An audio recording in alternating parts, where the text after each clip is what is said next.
Welcome to the Military OneSource podcast. Military OneSource is an official program of the Defense Department with tools, information, and resources to help families navigate all aspects of military life. For more information, visit MilitaryOneSource.mil. Welcome to the podcast. I'm Bruce Moody. For nearly 140 years, the American Red Cross has helped United States military veterans and their families prepare for, manage, and respond to the challenges of service. The legacy continues as the Red Cross serves the military community 24/7, 365 in hometowns across America and installations around the world. Today, Susan Malandrino joins us on the podcast. Susan is with the American Red Cross. She serves as the communication lead for Armed Services and International Services. In addition to that, Susan self-identifies as a military brat and is a military spouse. Susan Malandrino, welcome to the podcast. Thanks so much, Bruce. I'm so happy to be here. Happy to have you with us. I want to mention up front that this podcast, we had a date to record it, and then Hurricane Ian happened.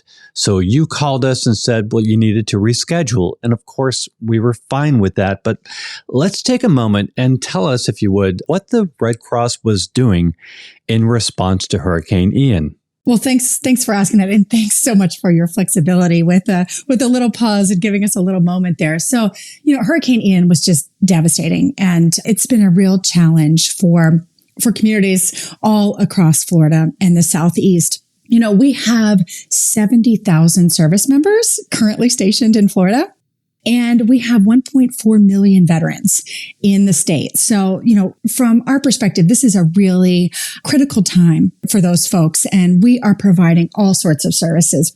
We're providing services specific to the military community, but we're also helping out in communities where we have shelters, we are serving meals, and we're really just helping people pick up their lives again and move forward after this massive tragedy. Well, thank you to the Red Cross. Thank you to the military community. So you are really a product of the military community. You really identify yourself as a military brat. You're a military spouse. Yeah. So tell us about that. What does that mean? What does it mean to be a military brat? Some people see that as a pejorative term. No, it's Some great. people embracive. All right. So what is a military brat? It's wonderful. So, I think the main thing when you think about military brats is that you're flexible. You have to be, right? You can't control your environment. You can't control the situation of where you're going to live or what's going to happen. So you have to be flexible. But one of the really, I use the term brat lovingly. I love that you meet different people and you see folks from all walks of life. You get different experiences. As a military spouse, I've been all around the world, really meeting different folks and learning all sorts of things. So it's really, really neat. So it is neat. So draw the line from that to the Red Cross. How did that happen? Yeah, so I've been a military spouse for 15 years now, and we have, done tours all over in Europe, in Asia. And when we were stationed in Japan, I taught classes through MWR on base. So I taught fitness classes, and I needed to get a CPR certification in order to do that safely. And the Red Cross was on base and did this and did it for free. I thought, oh, wow, that's cool. And I didn't realize until I worked for the Red Cross. These years later, we PCS back to the States, and now I'm based in Washington, D.C., and I work for the Red Cross in this capacity. I didn't realize that we were on military installations all over the country. So we are at virtually every military installations, and we're at 37 OCONUS locations. We're really tied into the military community, and we're here to help all sorts of things from CPR to a variety of different classes or resources that are specific to the needs of military families. So you're physically on installations and also nearby installations. And yes. Yeah, so get into that and some of the things that you provide. Yeah, absolutely. We are on military installations. We are in military and veteran VA hospitals. So on military installations, we do reconnection workshops. So your spouse is going on deployment. We'll do workshops getting your family ready to prepare. Mom or dad is going on deployment. We help with child workshops, really preparing the emotional challenges of that, right? We also are in military hospitals. Our dogs are there to provide comfort and care. Our volunteers are there to provide comfort and care.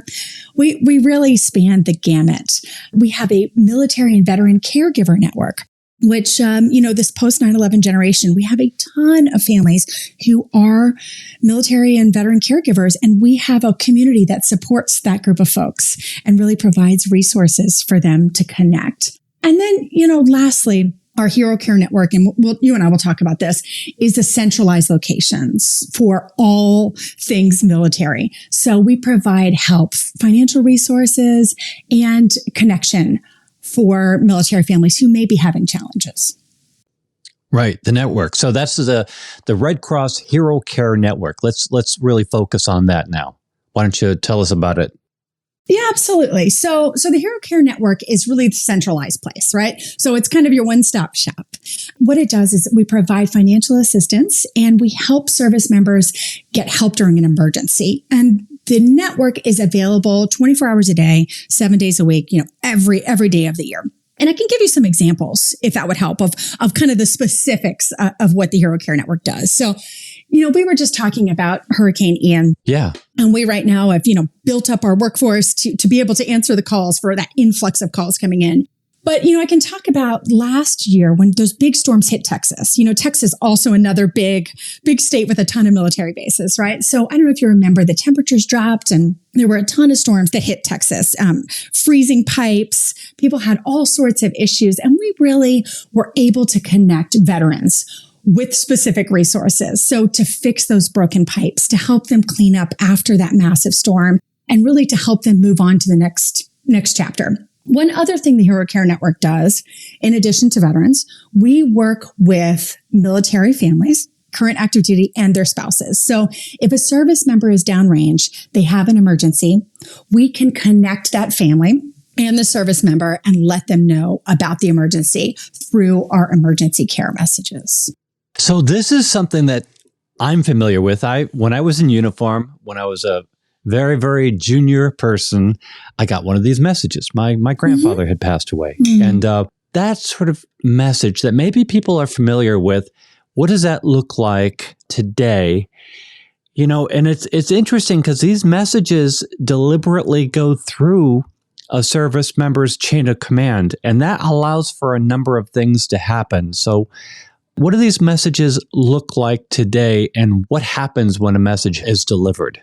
Yeah, absolutely, Bruce. And I'm really glad that we were able to get that message to you, during your time, your loss. So, it's really important for service members to know that they can stay connected and that they, wherever you're serving in the world, if you are on a ship, if you're downrange, if you're, in a sandy place, to really know that you're going to get the information of what's happening during a critical time. But yes, as you said, we work with families. So a family has an emergency. They call up our Hero Care Network and we begin the process of initiating an emergency care message. The Red Cross takes that information. We verify it. So does this meet the criteria? Is it an immediate family member? So a mom, a dad, a grandparent. Is it an immediate family member? And is it a critical emergency? So an illness, a death, or a complicated birth, something along those lines. So we'll verify that emergency, and then we will send an emergency message to the unit commander. So that unit commander is really going to be the person to take the message and relay it to the service member, but that unit commander makes the decision. So does the service member get emergency leave? That decision is really in the unit commander's hands. And if the service member is granted leave, we then work with the military aid societies. So in your case, Bruce, I think you were in the Navy, right? Yeah. So that would be the Marine Corps Relief Society. We would work with them and we would facilitate either a grant or a loan. And if you were granted leave, we would help facilitate that and help get you home for your family at that critical time.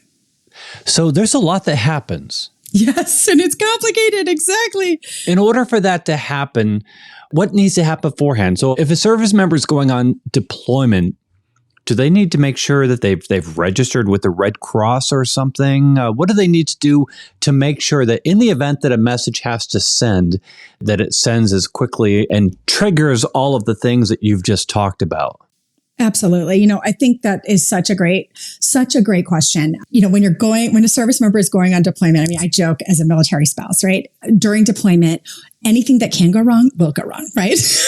Right. So the car battery is going to die. The washing machine is going to break, all of those things. And really, as a military spouse in my case, what can you do to prepare yourself ahead of time, right? So I would encourage military families ahead of time, if they're preparing a deployment binder.